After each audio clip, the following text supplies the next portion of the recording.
I'm Noah. I'm a second year history student at the LSE, and I'm joined with Pip, and we've been doing research on the badge of the Gay Liberation Front. I'm Pip. I just finished my second year of history at LSE, and we're really excited to talk to Michael and Nettie today about icebreakers. Michael and Nettie, could you tell us a bit about yourselves? Well, I'm Michael Parks. There were about 30 icebreakers, so you've got two still standing or sitting here now. I think I must have been about 25 when I first encountered the Gay Liberation Front, and I was an icebreaker for about a year and a half, maybe 2 years. But you went to the second meeting of the Gay Liberation I Front, did. so that would be October 1970. Yes, in LSE. I'm Nettie Pollard. I was very active indeed in the Gay Liberation Front, and I was also part of the Counter Psychiatry group, which was a subgroup of the Gay Liberation Front, which thought up the idea of icebreakers and thought that it was needed. So there were lots of groups in the Gay Liberation Front. We had the big meetings on Wednesday, might be 200 or more people there, extraordinary and really, really exciting. And then, as I say, there were all the subgroups, media workshop, you know, the women's group, the Red Lesbian Brigade, you know, another Jewish group, the night workers group. There was just loads and loads that met. They were all free. I think that's really important. Nothing in the Gay Liberation Front was charged. We also had an office at 5 Caledonian Road in the same building as Peace News. And what's behind GLF and icebreakers, I think it's sort of summed up by the John Chesterman demands in 1970, which read, we believe that apathy and fear are the barriers that imprison people from an incalculable landscape of self-awareness. They are the elements of prejudice and the enemies of truth, that every person has the right to develop and extend their character and explore their sexuality through relationships with any other human being without moral, social or political pressure. That no relationships formed by such pressure or not freely entered into can be valid, creative or rewarding. To you, the others, we say, we're not against you, but against the prejudice that warps your life and ours. It is not love that distorts, but hate. On your behalf and ours, we demand the same right to public expressions of love and affection as society grants to expressions of hate and scorn. The right to behave in public and private without harm to others, in any way we choose, in any manner or style, with any words or gestures, to wear whatever clothes we want or to go naked, to draw or write or read or publish any material or information we wish, and at any time and in any place. An end to the sexual propaganda that distorts the innocence of children, conditions their image of guilt and nurtures shame for any sexual feelings outside of an artificial polarity. An end to the centuries of oppression and prejudice that have driven homosexuals from their homes, family and employment and have forced them into cynicism, subterfuge and self-hatred, and have led them so often to imprisonment or death. In the name of the tens of thousands who wore the badge of homosexuality in the gas chambers and the concentration camps, I always cry when I read this, who have no children to remember and whom your histories forget, we demand honour, identity and liberation. Well done.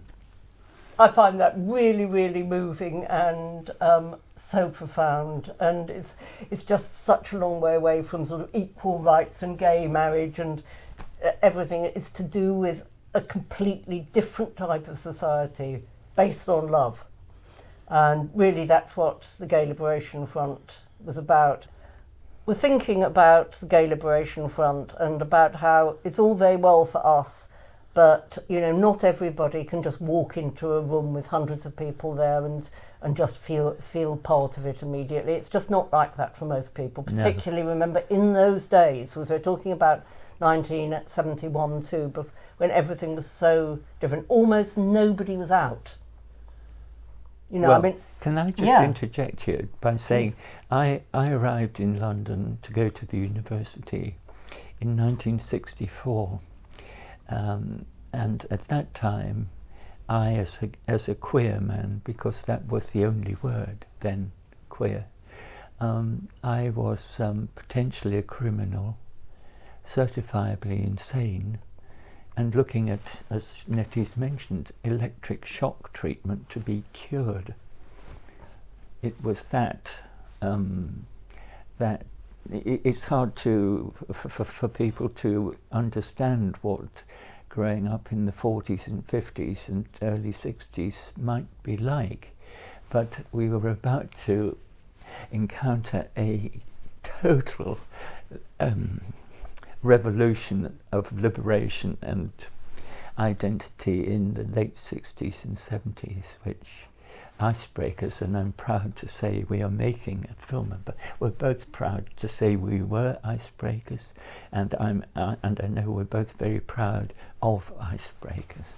What was Gay Liberation Front, if you can condense it to a couple sentences? Gay Liberation started in a way at the Stonewall pub in New York with the riot there, and the whole development of the idea of gay liberation was brought from New York to London, LSE, by two men, and one was Bob Mellors. Audrey Walton was the other, right. And so I mean, and I'm bound to say now, I wasn't an activist. Nettie certainly was. I wasn't. I was much more like the people who ran the Icebreakers and the people that organised and established the Gay Liberation Front. As it happened, I was in love with a man who was a friend of Bob Mellors, and Hugh said to me, why don't we go with Andrew to hear about Gay Liberation Front at LSE? And that's literally, I'd been to the Coleherne, which was one of the very few gay pubs in London, and it did take me months to summon up the courage to go there. But I knew there was something missing. Just to be able to go into a gay bar didn't mean I didn't know even the word liberated. I was frightened. I told you earlier I used to pray at night to confess that I was queer every night. So I went with my friends, huge theatre, hundreds of people there, and the most amazing people to talk to you. We were talking about what demands we should have, and all sorts of ideas came, and we couldn't really agree. And then I just read those out. We don't need new demands, they thought. We've got them.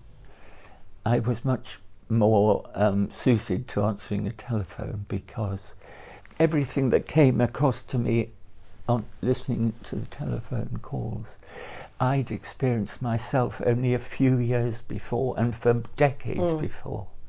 It wasn't just confessing to being queer in my prayers, but just being completely unhappy with who I was. So how did Icebreakers come out of GLF? It came out of the Counter Psychiatry group, because there we were sitting round and talking about how to get more people into it to come to GLF, and we realised that most people they couldn't just walk into a room with hundreds of other LGBT people there, and it's just too much for most people. I mean, very few people in those days were out. The people in GLF were, I used to wear a Gay Liberation Front badge all the time, but I mean, that's really rare. So we were thinking, how can we get more people into GLF? And we thought, well, maybe we should set up a sort of telephone helpline. it had developed a raison d'etre in its own right, Icebreakers. And there always will, I'm sad to say, it's quite apparent that there always will be a need for a line where ordinary gay men and women can talk to, and trans people can talk to not social workers or doctors or psychiatrists or even heterosexuals, but to other homosexual and trans and other people. Should I just say what was on our sticker? Yes, please. So we remember, this is before the internet, before anything like that.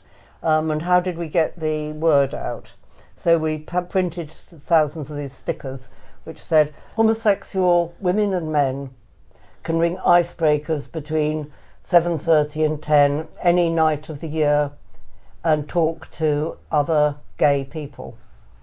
So that was very successful. A lot of isolated people did ring us. They and did. In fact, it was, it was a very busy line.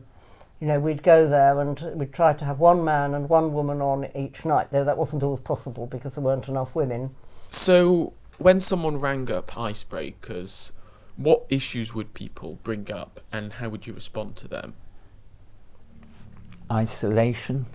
Coming out to parents and Fear. problems with parents for work. younger people. Depression and anxiety. They couldn't really see how they were going to lead a happy and productive life, whether it was natural or not. Yeah, feeling worthless. Could they be in love with another man? Or woman. Or Yes. woman, sorry. I only dealt with men, so, but, No, but the people that rang up there were quite a reasonable proportion of women. Yeah. So it wasn't just a men's service. What were the first couple of Icebreaker meetings like? Well, there were the organisation. Yeah, we worked as a collective.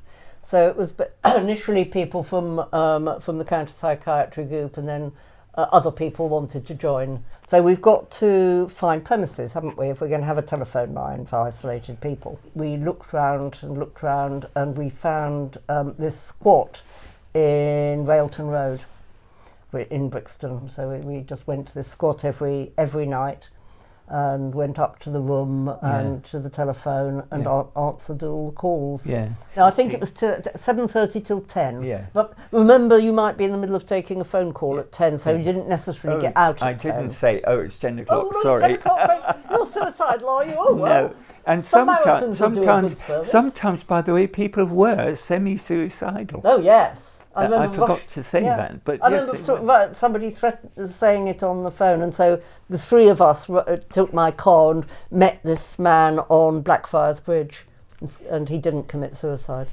I mean, most of them were men, obviously, because it was illegal. Well, no, it wasn't then, but the Act was only passed in 1967, so there'd been the Wolfenden report before then, but a lot until I was 25. As I said, I was in a very difficult position indeed. To repeat, I'm one of 30, so it's a very narrow and small story, and there'll be 29 other stories that are either dead, hidden, or disappeared. But for me and the callers, it was spontaneous. It was genuine because I understood. In those days, it was thought that it was a lifestyle choice, that people had actually chosen to be queer. I mean, the idea is inconceivable now, but at the time, it was assumed that people had chosen to be queer. Many would get married. Many gay men, queer men, would get married. And women, but frankly, blight not only their life but the lives of those they married, any family they had, and so on and so on and so on, just to avoid being identified as queer.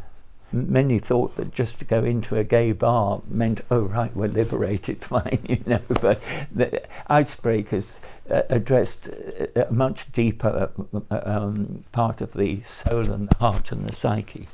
And by that, I mean, we had to... it ranged from, I mean, one of the most amazing experiences I had was one night when I was on the phone, and unbeknown to me, and I think I might have told you this before, the then Pope had declared that homosexuality was a mortal sin.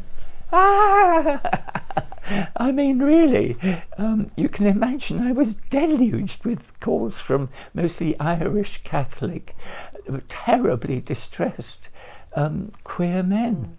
And although I could, you know, well, we don't know, but although I tried to fortify them as homosexual, brave men, I'm afraid, not being a Catholic and being totally unfamiliar with the shades of venal or mortal or any other kind of sin, I mean, sin was a real problem in those days. A real problem in those days. Criminality was a real problem in those days. Self-loathing was a real problem in those days. It was all incredibly cloak and dagger. So to have Icebreakers as a place where you could come eventually to a tea party, or at least to start to ring and know for sure, because of the spontaneous response that you got, that you were talking to somebody who literally had that experience, you know, and was having that experience and knew what was going on. Marriage was a huge thing to overcome. It was one of the most oppressive things that most queer men at that time and lesbians had to deal with. I mean, lesbians in particular, there's so much pressure. I mean, remember, we didn't have equal pay or equal opportunities. Women were expected really to be at home and be caregivers to their children. You know, you were expected to get married, particularly far more for women than for men. Far more. Well, but many men either got married, joined the merchant navy, the army, or became a priest. Sorry, I have to say it, but it's true. As a sort of legitimate place where an unmarried man could seemingly in society's terms, act legitimately. Without a shadow of a doubt, it helped me to be happy with myself. And once you're happy with yourself, you can begin to be happy with other people. And I like to think that, if nothing else, calls to the phone, and hopefully the sort of answers, the genuine, spontaneous answers they got, helped plant that absolutely vital germ of questioning and beginning to think, bloody hell, I'm not unnatural. I didn't choose this, and eventually I'm proud to be gay. And in fact, you're looking now at somebody who's nearly 80, who actually believes that I was very lucky to have been born gay.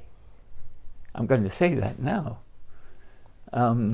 The idea was inconceivable in 1970 to 99.9% of queer men. And women. And women. Sorry, and women. How was Icebreakers funded? It was all free. Yeah, we also had these tea parties twice a week. There was one for everybody, and there was also one for women only. Which was really necessary at the time. This was such a tiny minority of women, and also women didn't have the confidence they had later on. I think it was really important that they had two. So, okay, tea parties. So these would be held at somebody's flat or house. And so when people rang up, we'd say, well, you know, it sounds as though you'd like to meet some other people. We're meeting at so-and-so's flat, and this is the address, and come along at 2:00 on Sunday. And so Or you might go to a tube station and walk with them. Oh, indeed, you might. Or, you know, it was very difficult for people to get. Yes, you might easily meet them beforehand, because obviously it was a bit scary going into it. In fact, they've never done it before. But those worked fantastically well. So everyone just had tea and cakes, and so it was a mixture of icebreakers and icebreakees, and all sort of talking to one another and talking about being LGBT and. Or talking about anything else we wanted, and people could come as many times as they wanted, so they could come every week. So anyone could come on a Sunday. Then we had the separate ones at 7:00 on a Friday evening in Notting Hill Gate at somebody's flat, and then any of the women who'd rung would be invited to come to that if they wanted. I mean, I had a couple of tea parties in my tiny flat.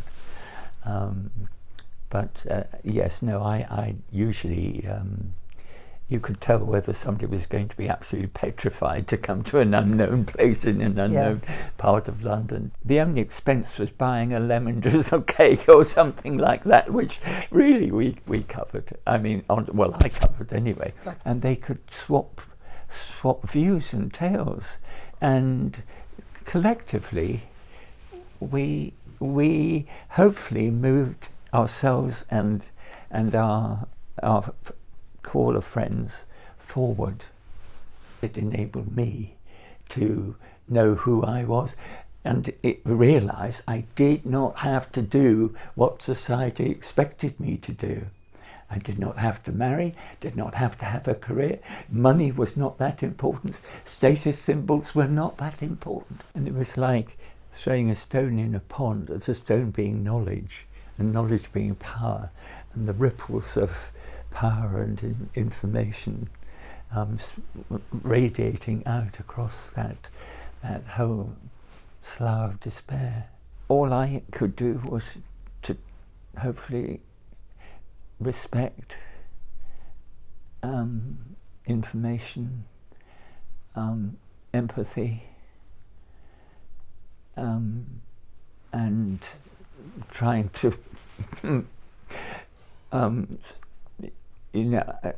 it was an impossible position to be in. I learnt more from them than they did from me, it has to be said. That was right, because we were working as a collective and we were learning from each other the whole time, and we were also learning from the people that rang us.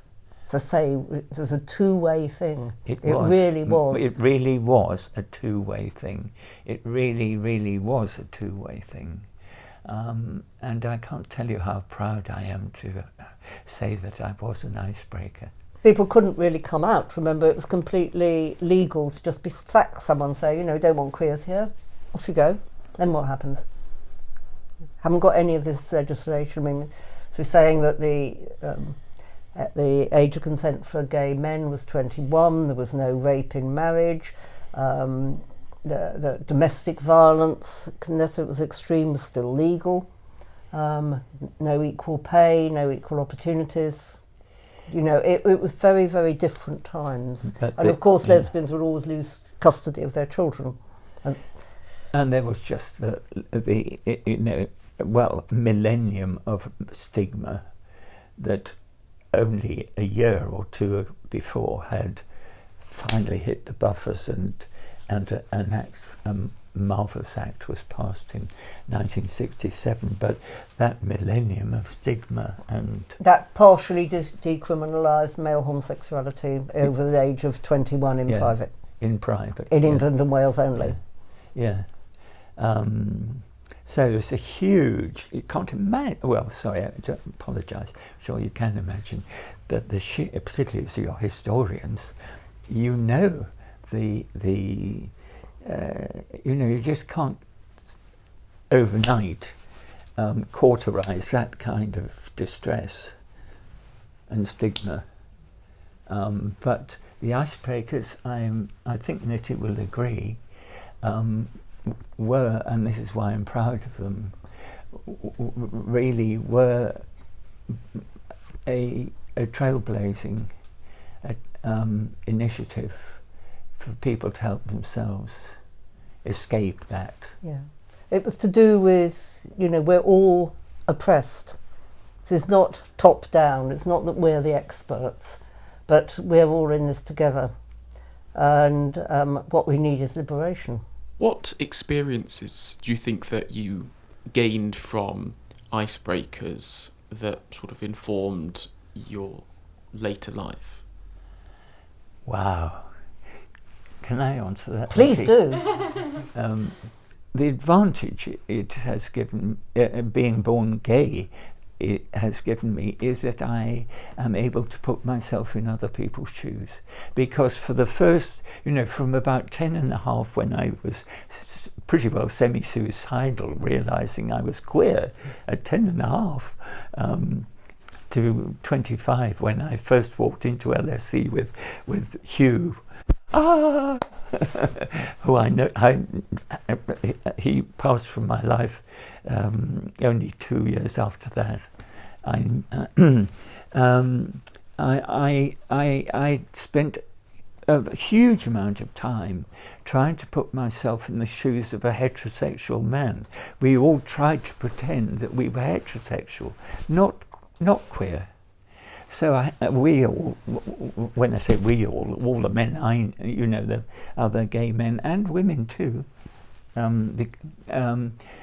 pretended, had to figure out, now what would a heterosexual man do in this situation? And what would he say? What would he... Well, so I spent a huge amount of time, so I know very well I can pass very easily as a heterosexual, and I do. And by the way, most of my friends are heterosexual. By far. You took me out for dinner. It was so funny. Took me out for dinner, and we had this lovely meal together. And at the end, the waiter said to him, "Have a nice night, sir." So the Gay Liberation Front was just wonderful. And I started going to meetings in April 1971, and it saved me. It really did. I was extremely unsuccessful heterosexual up to that point, and I couldn't get a boyfriend, and I didn't really want a boyfriend in those terms, and then suddenly I was with all these really exciting people. I remember going to the very first meeting, and I walked into this darkened place. It was called Middle Earth. It was a club. That was after LSE, you see. And Warren Haig was there, was talking about non-monogamy, and I think, what? Non-monogamy? That's so exciting, isn't it? Just yeah, absolutely. And then there were there were people sort of like same-sex kissing in there, and I just thought, this is just, it's so far away from the sort of straitjacket that I'd been in. And so I got very deeply involved in the Gay Liberation Front, and there were so many groups. You could do something just about every single day of the week. Monday the Action Group, Tuesday Red Lesbian Brigade, Wednesday the big meeting, Thursday GLF, Friday the Women's Group, Saturday we'd probably have a demo or make banners, Sunday the Counter Psychiatry Group. So you could just do it every day, and you could choose different groups. It was just wonderful. And I wanted to put something back. That was partly why I wanted to do Icebreakers, because I felt comfortable about my sexuality, and I thought everyone should.